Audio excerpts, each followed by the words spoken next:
Good evening. Welcome to South Asia Newsline. I'm Lepakshi Khurana. Here are the top stories we're tracking for you on Wednesday, the 2nd of December. Pakistan hangs 4 terrorists over Peshawar school attack. Pakistan's security forces under terrorist threat, says Interior Minister Nisar Ali Khan.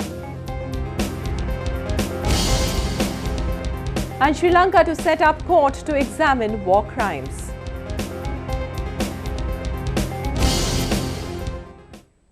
And now for all the details. Pakistan has hanged 4 terrorists for their involvement in the Peshawar Army Public School massacre. The executions have come a day after Pakistan's Army Chief General Raheel Sharif signed the black warrants of the terrorist. This was the first such sentence endorsed by the Army Chief after an order of the Supreme Court on August 2015, which gave legal cover to the establishment of military courts.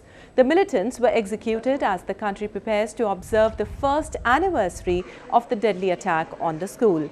On 16th December 2014, terrorists belonging to banned extremist organization Tehreek-e-Taliban Pakistan stormed into the school and killed over 144 people, including 132 children.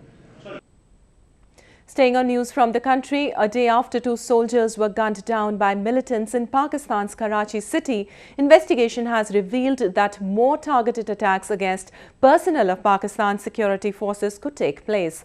Pakistan's Interior Minister said the government would intensify the ongoing operation against terrorism. Interrogations from arrested militants have revealed plans of terrorist attacks aimed at Pakistani police, rangers and armed forces, Pakistan's Interior Minister Chaudhry Nisar Ali Khan said. His statement came after 2 Pakistani soldiers were shot on a busy road in Karachi on Tuesday. The killings follow another attack in which 4 soldiers died last month. आज से चंद महीने पहले एक group पकड़ा था, arrest किया था rangers ने. वो it was part of a larger group, एक बड़े ग्रुप का हिस्सा था.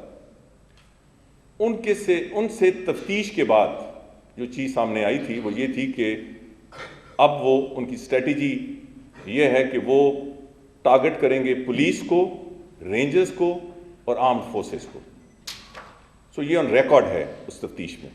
Khan said the attack was indicating that the terrorists were taking desperate actions in a bid to push back against a tightening crackdown on violence. ये बड़े desperate actions हैं जो दहशतगर्दों ने और अस्करी पसंदों ने अब रवा रखे हुए हैं, और हम इंशाअल्लाह ताला उनके हर कदम का, उनकी हर स्ट्रैटेजी का, उनके हर वार का मुकाबला भी करेंगे और उन्हें शिकस्त भी देंगे. Pakistan's military said unidentified gunmen riding a motorcycle fired on the soldiers who succumbed to their wounds in a hospital. This is being seen as a rare attack on the powerful military, which has a protected status in a city where murders of policemen, politicians and prominent businessmen are common. Pakistani writer and journalist Tariq Fateh has said that Pakistan has become unsafe for religious minorities with the rise in incidents of sectarian violence.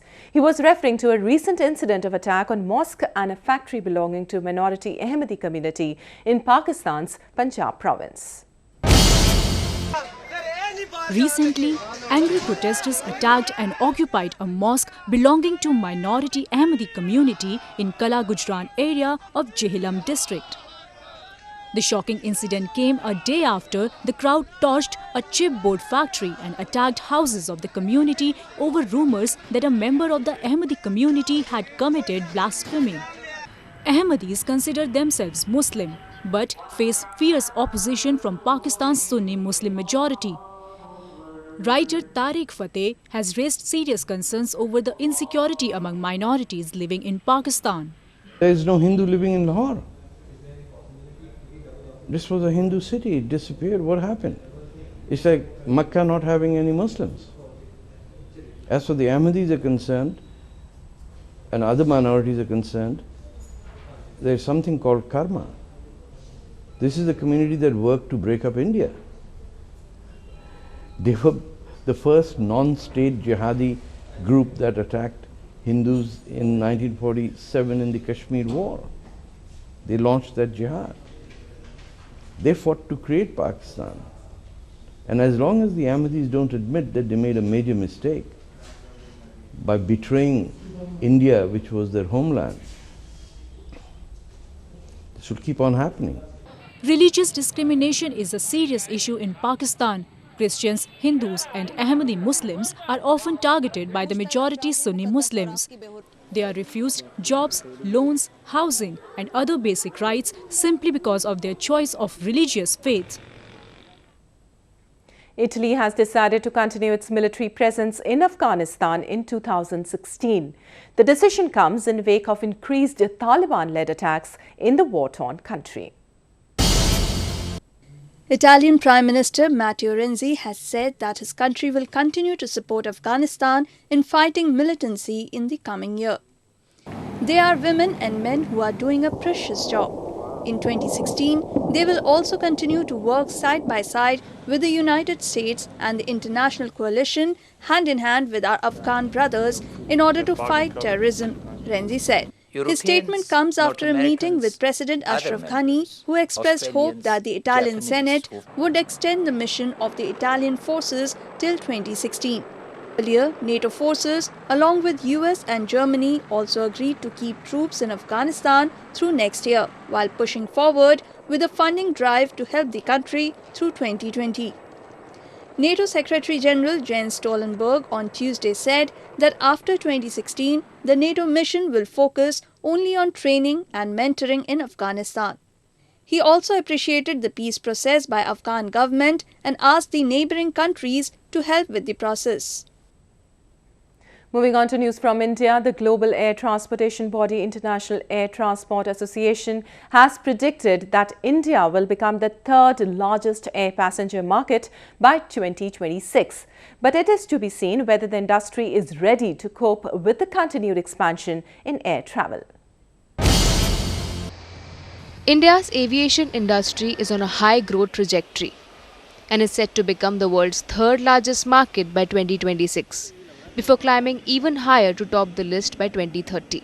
But while demand is expanding, more may need to be done to ensure that infrastructure keeps up. That may mean that the industry has to pass through some turbulence before it can reach its cruising altitude. But there are certain things which need to be done on a critical angle. One is that state of safety standards on the airports. The infrastructure needs which are there for the current traffic, the passenger traffic, which is about 275 million passengers every year. I think we are not really ready for handling that traffic. But while there may be challenges ahead, plenty has already changed to ensure that there are clear skies ahead. The expansion of low-cost carriers, the development of modern airports, foreign investment in the industry, and a growing emphasis on regional connectivity are helping to drive demand. In the current situation, the market is very bright for air industry, especially I am talking about the air travel, because more and more money is coming to the market of India and they are trying to buy that air tickets as compared to past. In past, generally people used to buy rail tickets and bus tickets from us, but right now it is going at a higher level. Demand for air travel is growing fast in India. But there is still plenty of untapped potential as tickets remain expensive for many people.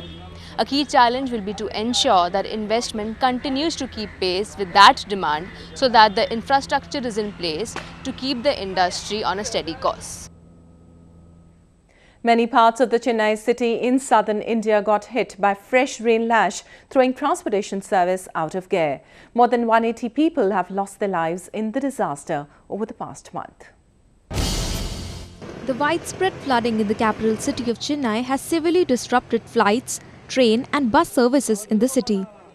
The airport in Chennai has been shut down as the airport area is completely inundated and the rainwater has reached the undercarriage of aircraft. More than 50 flights were cancelled on Tuesday, leaving hundreds of passengers stranded at the airport. ये परेशानी इसलिए है क्योंकि अभी यहाँ पर क्या है, मुंबई से चेन्नई की जो फ़्लाइट है वो कैंसिल कर दी गई है, सारी फ़्लाइटें कैंसिल कर दी गई हैं और उसके बावजूद अब क्या है, ये कल सुबह की या उसके बाद की फ़्लाइट की टिकट दे रहे हैं, बुकिंग दे रहे हैं, परंतु ये नहीं बता रहे कि आप रात कहाँ रुकाएं या क्या करें। हम यहाँ सब परेशान इसलिए हो रहे हैं कि यहाँ होटल में जगह नहीं है, किसी में भी होटल में रुकने की जगह नहीं है, कहाँ जाएं हम लोग, हम इसीलिए परेशान हो रहे हैं। A massive relief operation by the Indian Army, Navy and the National Disaster Response Force is underway in Chennai. And Eastern Naval Command has already dispatched INS Erawat, one of our large amphibian ships. The ship is likely to arrive Chennai late tonight or early tomorrow morning.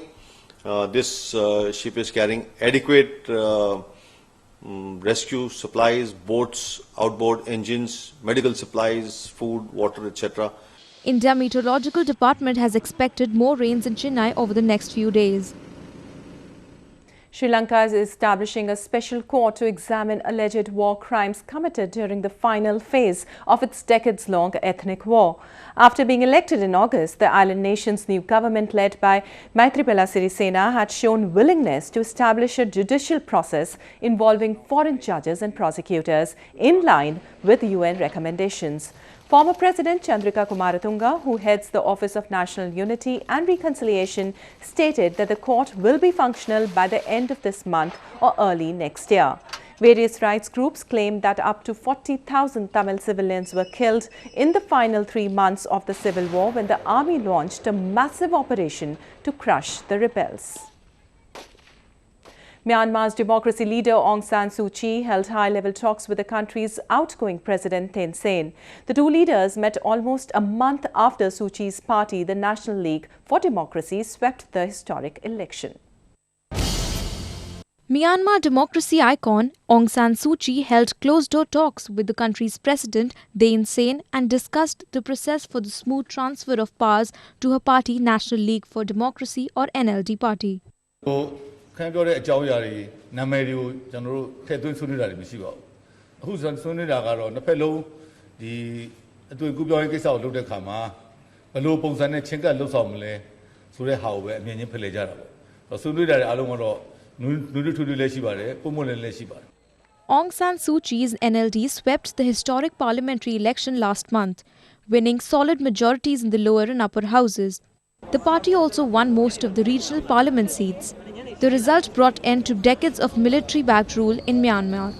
ဒီကနေ့မှလည်းခေါင်းဆောင်နှစ်ယောက်သဘောထားဖလှယ်တဲ့ခါမှာလည်းနှစ်ယောက်လုံးကဒီချက်ကိုသဘောတူတယ်။အဲသမ္မတကြီးကလည်းဂရုပြုသလိုဒေါအောင်ဆန်းစုကြည်ကလည်းဒီလိုစင်လာကောင်းမျိုးကကျွန်တော်နိုင်ငံအတွက်လိုတယ်။ဒီမိုကရေစီနုနယ်နိုင်ငံတစ်ခုမှာဒီစင်လာကောင်းကိုကျွန်တော်တို့ဝိုင်းပြီးတော့မှတိစောက်ဖို့လိုတယ်ဆိုတော့ဆွေးနွေးကြတယ်။ဒါကြောင့်ကျွန်တော်အနေနဲ့ပုံကူကြီးကလည်းအာမခံတယ်။ကျွန်တော်တို့အစိုးရဖွဲ့နေလည်းအာမခံတယ်။အဲဒေါအောင်ဆန်းစုကြည်အနေနဲ့လည်းဒီစင်လာမျိုးလုပ်ဖို့ဆိုတော့ကျွန်တော်တို့ဒီသဘောတူတယ်။ Suu Kyi also met Armed Forces Top General Min Aung Hlaing for the first time.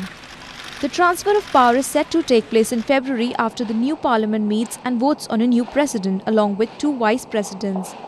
However, Suu Kyi is barred from the presidency by a junta-drafted constitution that prevents anyone with foreign family members from becoming the nation's president. But the Nobel laureate ahead of the result last month stated that she would be above the president if a party won the parliamentary election. Well, that's the way it was in South Asia this evening. Before we conclude, the top stories once again. Pakistan hangs 4 terrorists over Peshawar school attack. Pakistan's security forces under terrorist threat, says Interior Minister Nisar Ali Khan. And Sri Lanka to set up court to examine war crimes.